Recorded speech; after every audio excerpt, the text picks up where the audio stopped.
Esta sesión tiene que ver con la epístola a los Romanos, es decir, una carta central de Pablo. En algún sentido, la epístola de más valor teológica en cuanto a la soteriología, la salvación de todas las cartas paulinas. Y él está escribiendo, Pablo, es decir, está escribiendo al corazón del Imperio Romano, la ciudad de Roma, a los cristianos situados ahí. En cuanto al significado del libro, Agustín dijo que fue la fundación para la vida, en el sentido de que fue el libro central para entender la manera de vivir la vida cristiana. Y Martín Lutero, como todos imagino saben, lo vio como la carta central para su teología de salvación por la fe solamente, no por las obras, especialmente no por las obras como pues las indulgencias, cosas así vendidas por la iglesia en aquel tiempo. Hubo otros que han considerado que de verdad este es un libro central entre las cartas paulinas. Karl Barth, un teólogo bien conocido para el neo-ortodoxia, lo consideró como la carta central para su teología. Entonces, hoy día también es una carta muy discutida debido a la discusión en cuanto al estado del judaísmo en el tiempo de Pablo y también la actitud de Pablo en cuanto a su propio trasfondo judeo. Y vamos a hablar un poco de eso al cubrir el libro. Al pensar en el contexto del libro, hay que considerar que en el año 49 hubo un edicto del emperador Claudio que expulsó a los judíos de Roma debido a un conflicto, según la fuente que fue escrito en latín, un conflicto debido a un hombre llamado Crestos, es decir, Cristos. Es un conflicto entre los cristianos judíos y los no cristianos judíos. Entonces, dentro del pueblo judío, al fin y al cabo, Claudio decidió expulsar a todos los judíos de Roma y, por ejemplo, encontramos a Aquila y Priscila que ya habían salido de Roma ahí en Corinto cuando Pablo los encuentra ya en Corinto. Ahí por el año 51, 52, cuando Pablo estuvo por 18 meses allá en Corinto. Pero en cuanto a esta carta, ya sabemos que el cristianismo había llegado a Roma desde hace tiempo, quizás aún, como vemos en Hechos 2:10, quizás con los conversos en el día de Pentecostés, pero por lo menos lo que sabemos es que llegó bien temprano. No sabemos a través de quién. La verdad que no es probable que Pedro fuera la fuente del cristianismo en Roma. Un jefe de la iglesia al llegar allá a las mitades de la década de los 60, no hay ninguna duda de esto. Pero pensando en él como fuente del cristianismo en Roma, en verdad no tiene un buen sentido histórico según los datos que tenemos. Pero por el otro lado, lo que sí sabemos es que los judíos fueron expulsados de Roma en 49 por Claudio, incluyendo a los judíos cristianos. De ahí volvieron con la llegada de Nerón al trono de Roma, es decir, en el año 54. Entonces hubo 5 años sin de que los romanos judíos estuvieron allá, cristianos, estuvieron allá en la ciudad de Roma. Y Pablo, pues al pensar en los datos básicos del libro, todos aceptan que fue escrito por Pablo, y Pablo escribió esta carta durante su tercer viaje misionero, cuando él estuvo por 3 meses en la ciudad de Corinto. Es decir, probablemente por ahí entre los años, podemos decir 55 a 58, pero la mayoría opinan por ahí 56, 57. De todas maneras, hay un rango de fechas ahí, 55 a 58. Es decir, que los cristianos judíos tenían apenas entre 1 a quizás hasta 4 años de regreso, pero lo más probable 2, 3 años máximos de regreso, y claro, no todos volvieron al mismo tiempo, pero poco a poco volviendo algunos a Roma. Durante este tiempo debemos pensar quienes llevaron pues adelante la obra cristiana, y tendría que ser a los líderes gentiles cristianos, es decir, no a los judíos.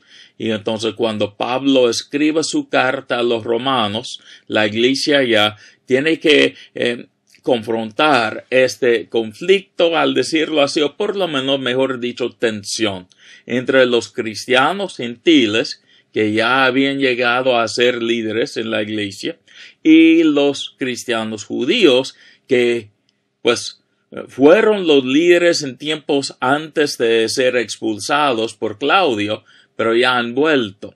Y entonces, ¿qué debe ser la relación entre estos dos grupos? Cristianos judíos y cristianos no judíos, gentiles, es decir. Pablo tiene que confrontar con su teología, explicando por qué él acepta a los gentiles sin de que pasen por la circuncisión. También, como él considera todavía que es un privilegio ser judío, miembro del pueblo de Dios, mencionado a través de toda la escritura del Antiguo Testamento. Y entonces, ya tenemos la fecha. Podemos ver en Romanos 16 que Pablo menciona a muchas de estas personas conocidas. Probablemente son los que él llegó a conocer durante sus viajes misioneros, pero con la llegada de Nerón al trono de Roma, habían vuelto a Roma. Entonces ya él tiene, Pablo, es decir, tiene varias conexiones con miembros de la iglesia ya en Roma, y él menciona estos porque la verdad es que Pablo mismo es un desconocido a esta iglesia en Roma. Nunca había ido antes de escribir esta carta Pablo a Roma. Y entonces, al pensar en todo eso, ya vamos a ir un poco más a hablar pues de unos datos en cuanto a por qué escribe Pablo la carta. Pablo tiene planes. Ya evangelizó Turquía, al decirlo en términos de los países hoy día, Grecia, algunos otros sitios, Chipre, por ejemplo, y ya él quiere ir a España, porque ya el cristianismo va creciendo en el oriente y él quiere ir al occidente del Imperio Romano. Pero durante el viaje va a ser prácticamente necesario pasar por Roma.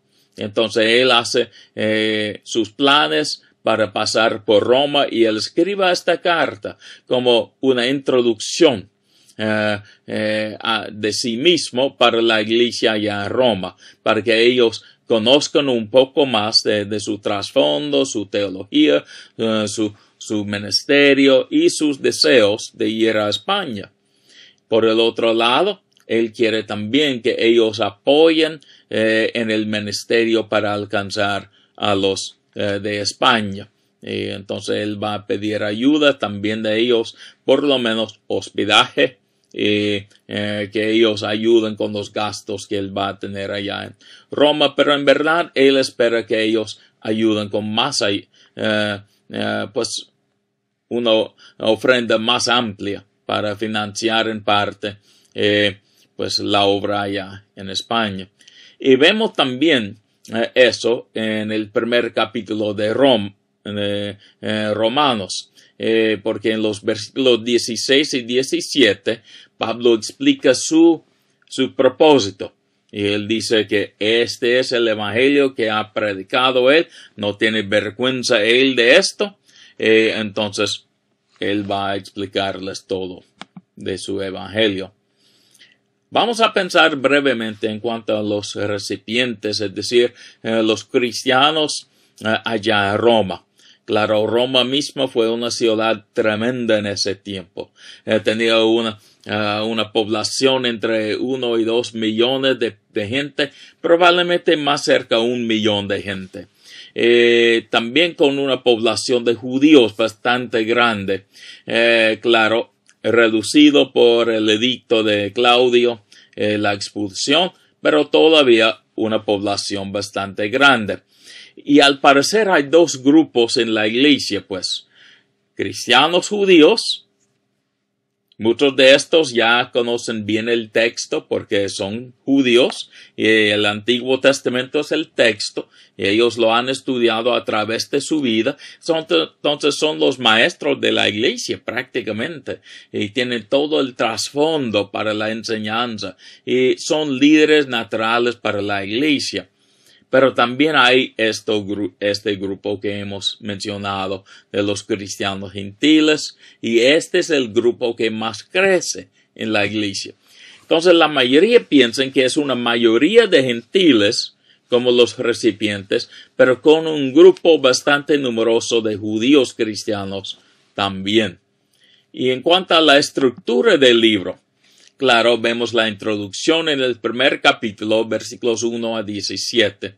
De ahí viene el desarrollo teológico central de Pablo, en cuanto a la salvación más que todo. Este viene en el capítulo 1, 18, hasta el fin del capítulo 8. Pero hay que pensar también en la relación entre Israel y la iglesia. Entonces él tiene un desarrollo histórico sobre este aspecto en los capítulos 9 a 11. De ahí pasa a la aplicación práctica, a veces reflejando estos dos grupos, pero de toda manera la aplicación práctica en los capítulos 12 a 15 y la conclusión en el capítulo 16.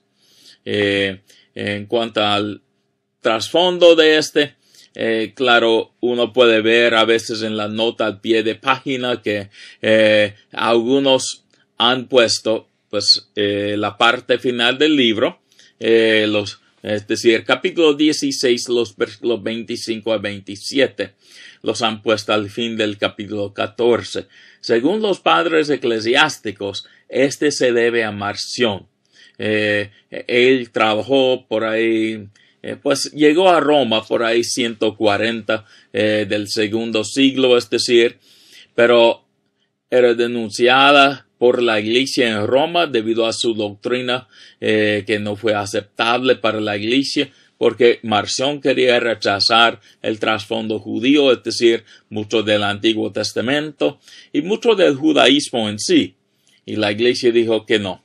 Entonces, él cortó los últimos capítulos de Romanos y entonces tenemos algunos manuscritos que tienen la terminación, la bendición al final, benedicción, si quiere decirlo así, al final del capítulo 14 en vez del final del capítulo 16. También como el capítulo 16 tiene la mención de tantas personas conocidas a Pablo, al parecer, algunos cortaron este capítulo y pusieron la benedicción al final del capítulo 15. Pero la verdad es que el único manuscrito con este orden para el libro también incluye el capítulo 16. De todas maneras, el texto va como lo tenemos nosotros en nuestras Biblias y así lo tratamos. También debemos hablar brevemente de la nueva perspectiva sobre Pablo. Este ha sido un reto especialmente a la interpretación de la Reforma. Y esta nueva perspectiva brevemente dice lo siguiente: Pablo en verdad nunca rechazó su judaísmo, pero él no puso como requisito para los gentiles que ellos se convierten en judíos. Es decir, que Pablo no plantea tanto una lucha entre la ley, es decir, del Antiguo Testamento, el Torá, y el cristianismo. Más lo que él plantea es que para los no judíos, especialmente, no fue requisito pasar por el rumbo del judaísmo con todo este trasfondo de sus reglas de limpieza, de dieta, del sábado, de la circuncisión, tantas cosas así de pureza, cosas así, y de días especiales, cosas así. Y estas son las cosas llamadas obras de la ley por Pablo. No es igual a los primeros 5 libros del Antiguo Testamento, el Torah, sino que la ley para Pablo son estas cosas del costumbre judío. Claro, en el tiempo de la Reforma fue dicho que las obras de la ley fueron, hacían referencia a los libros de los judíos y la ley en sí del Antiguo Testamento. Claro, hay algo de verdad por ambos lados, pero vamos a mirar más a eso ahí en el libro de Gálatas. En cuanto al contexto en sí de Romanos, brevemente, lo que él dice es que la revelación de Dios ha venido a todos, judíos y no judíos.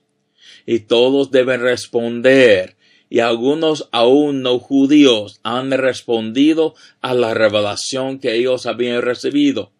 Y por la fe en un Dios quien se reveló así, quien encontramos nosotros en la persona de Jesucristo, pueden ser salvados por la fe como Abraham, quien creyó a Dios y le fue contado como justicia.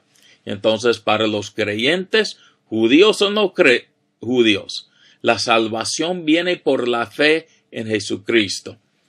Todo eso pasa de tal manera que nada puede separarnos del amor de Dios que tenemos en Jesucristo. Nada, nada, nada. El fin del capítulo 8.